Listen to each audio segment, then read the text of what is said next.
Hello guys, my name is Samir Basani. Today I am showing you a departmental account sum. It is very simple and basic sum for starting. In previous lecture we have seen the introduction of departmental account and basic allocations. Let's start the sum. I am reading the sum and then I will explain you the sum. MS Variety Clothes Stores submitted the following information about their departmental stores for the year ended on the 31st March 2018. हमें दिया गया है hosiery, garment and clothes. ये हमारे तीन हुए departments. Hosiery का department है, गारमेंट का और ये क्लोथ. और हमें क्या इन्फॉर्मेशन दी है? ओपनिंग स्टॉक दिए गए हैं, डायरेक्टली दिए हैं हमें 33,000, 27,000 एंड 75,000. परचेज लेस रिटर्न भी डायरेक्टली दिए हैं 90,000, 60,000 and 2,25,000. Sales less return 1,80,000, 1,20,000, 2,70,000. Wages दिए गए हैं, क्लोजिंग स्टॉक दिया गया है. उसके बाद एक्सपेंसेस पेड, क्या पेड किए हैं वो एक्सपेंसेस है. Salary ₹60,000, rent 10,800, printing 4,800, electricity 2,160, sundry expenses 2,850 and advertisement 5,700 है. Carriage inward 3,750. In previous lecture मैंने आपको ये सब बता दिया था कि कौन से एलोकेशंस किस में जाते हैं, सैलरी का किस में जाता है, रेंट का किस में जाता है. अगर आपने वो लेक्चर नहीं देखा हो तो आप पहले वो देख लीजिए, बेसिक एलोकेशन समझ लीजिए, उसके बाद ये सब आपको उससे भी इजी लगेगा. तो ये सब हमें दिए गए हैं allocations. Salary ₹48,000 were paid to 20 salesmen on a uniform scale in the 3 departments. The number of salesmen were 4, 5 and 11. 48,000 salary है वो 20 सेल्समैन को दी गई है इन 3 डिपार्टमेंट में दी गई है. रेशियो दिए गए हैं हमको 4, 5 एंड 11. कितनी? खाली 48,000 की सैलरी 4, 5 एंड 11 में रेशियो में देनी है. 4 किसका रहेगा? होजियरी का, 5 गारमेंट्स का और क्लोथ का 11%, मतलब 11. 4:5:11. 4 जेम 5 जेम 11 रेशियो कहते हैं हम इसे. Allocate the remaining salary in equal proportion to the 3 departments. बाकी जितने भी रुपए बचेंगे उसे हम इक्वल डिस्ट्रीब्यूशन करेंगे. आगे बढ़ते हैं. Space occupied by the department was equal. Space occupied पहले ही मैंने आपको बताया था कि कौन सा एलोकेशन है, कौन से किस में जाते हैं स्पेस ऑक्यूपाइड वाला.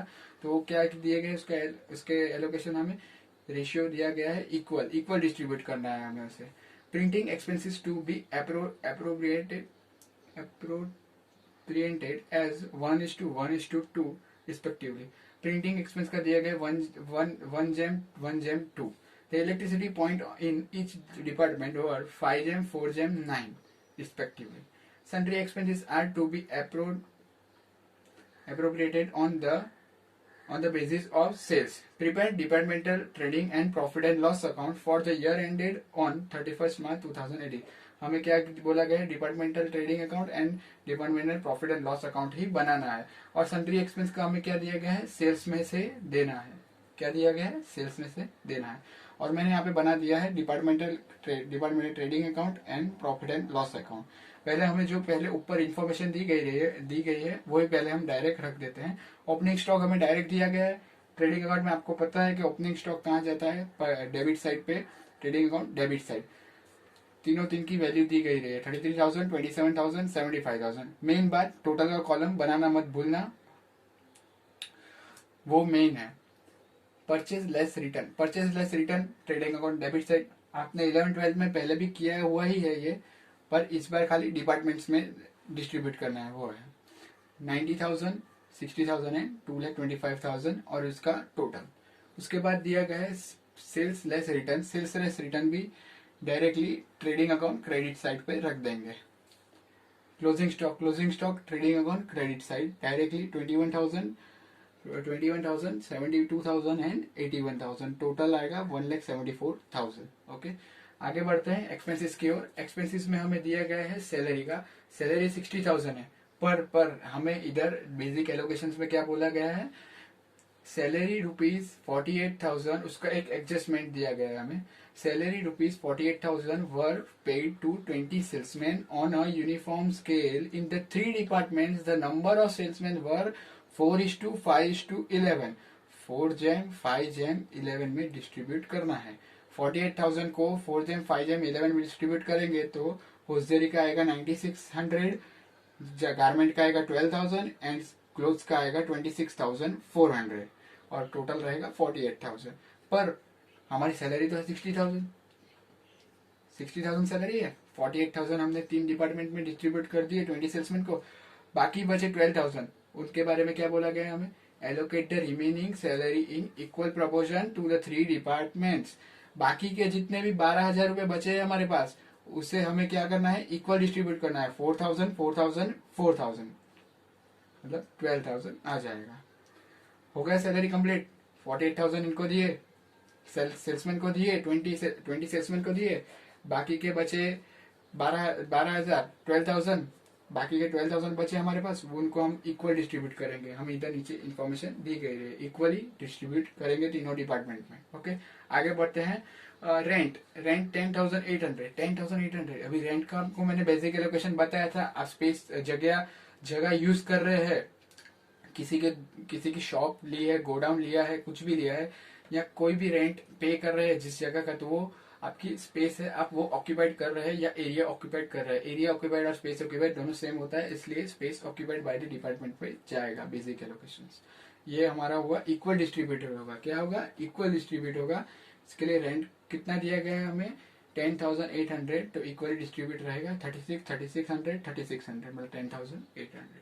उसके बाद आगे बढ़ते हैं। प्रिंटिंग 4800 दिया गया है। प्रिंटिंग का इधर हमें दिए गया है directly, printing expenses to be appropriated as 1 जैम 1 जैम 2 रिस्पेक्टिवली। डायरेक्टली हमें दिया ही गया है, खाली रखना है हमें। प्रिंटिंग एक्सपेंसेस डायरेक्ट दिए 1 जैम 1 जैम 2, 1 जैम 1 जैम 2 मीन्स रेशियो में निकालना है। कितना है? 4800 इंटू 1 डिवाइडेड बाई 4, मतलब हमें मिल गया होजरी का 1200। 4800 इंटू 1 डिवाइडेड बाई 4, 1200 मिल गया। 4800 इंटू 2 डिवाइड बाई 4, 2400 मिल गया। हो गए तीनों दिन होजियरी गारमेंट एंड क्लोथ्स के 1400 टोटल रख दीजिए, हो गया डायरेक्टली। इलेक्ट्रिसिटी कितना किया है? 22,160। इलेक्ट्रिसिटी मैंने आपको बोला था, अगर आपको इलेक्ट्रिसिटी का ना दिया गया हो, लाइटिंग का नहीं दिया है कुछ भी, तो हम उसे स्पेस ऑक्यूपाइड करेंगे। पर अगर दिया गया है, मीटर रीडिंग दिया हो या फिर लाइटनिंग पॉइंट दिया हो, तो हम डायरेक्टली उसमें ले लेंगे। पर इधर हमें दिया गया है electricity point means lightning point same ही होता है। Electricity point in each department were 5 जैम 4 जैम 9 रिस्पेक्टिवली, मतलब 5 जैम 4 जैम 9 में डिस्ट्रीब्यूट होगा इलेक्ट्रिसिटी। जब 2160 है, उसको 5 जैम 4 जैम 9 में डिस्ट्रीब्यूट करेंगे। 600 480 1080 एंड 2160 आएगा। ओके, आगे बढ़ते हैं।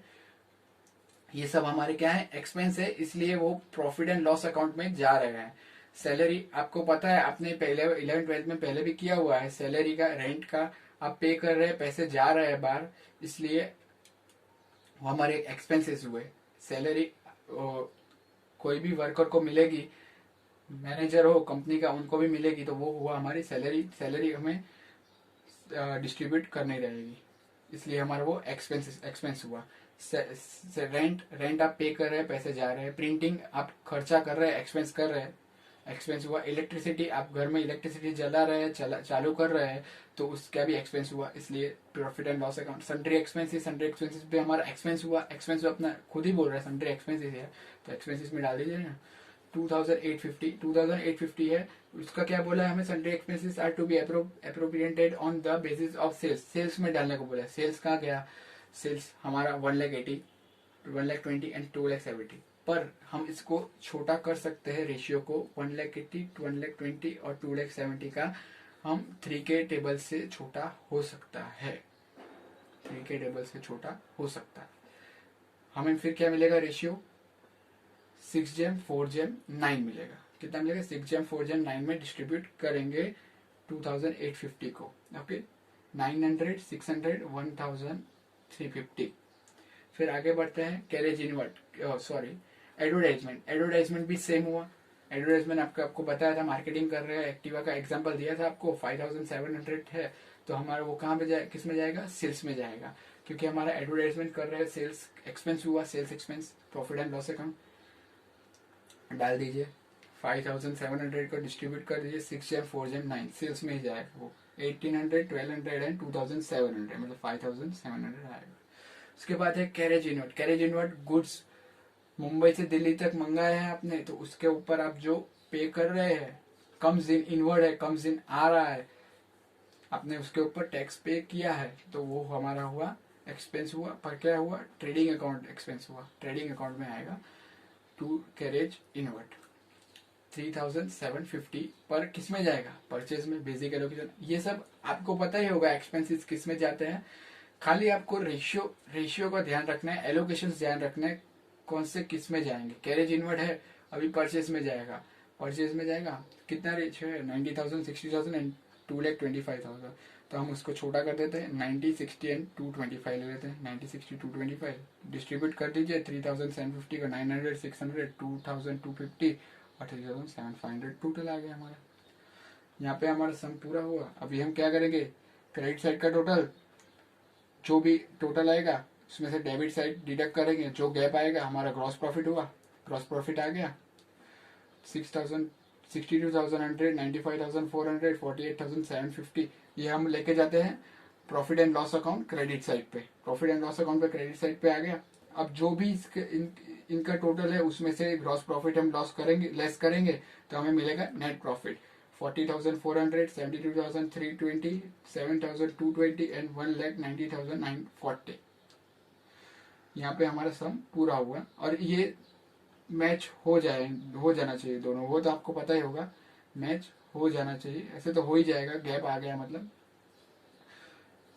और कोई भी प्रॉब्लम हो तो आप मुझे कमेंट में बता सकते हैं। इसके बाद मैं एक सम डालूंगा profit and loss account, sorry departmental trading account, profit and loss account और बैलेंस शीट का एक सम डाल दूंगा। इसके बाद इससे थोड़ा हार्ड सम है, मीन्स इजी है, कुछ है नहीं इसमें, खाली बैलेंस शीट बनानी है। आपने जो 11-12 में बैलेंस शीट बनाई है, trading account profit and loss account पर तो बता दिया मैंने आपको आज। उसके बाद बैलेंस शीट एक बनानी है। बैलेंस शीट तो आपको पता है, नेट प्रॉफिट सीधा ही पीछे जाए, बैलेंस शीट की लायबिलिटी साइड में जाता है, capital plus net profit deducted by drawings, वही है, सब वही है, आपने किया वही है, खाली अब आपको ये पहले मेन देखना था, उसके बाद तो आपको बैलेंस शीट तो ऐसे भी आती है, पर आपको नेक्स्ट सम में मैं वो भी बता दूंगा। और कोई भी क्वेरी हो तो आप मुझे कमेंट में बता सकते हैं। फिर मिलते हैं हमारे नेक्स्ट सम के साथ। Thank you.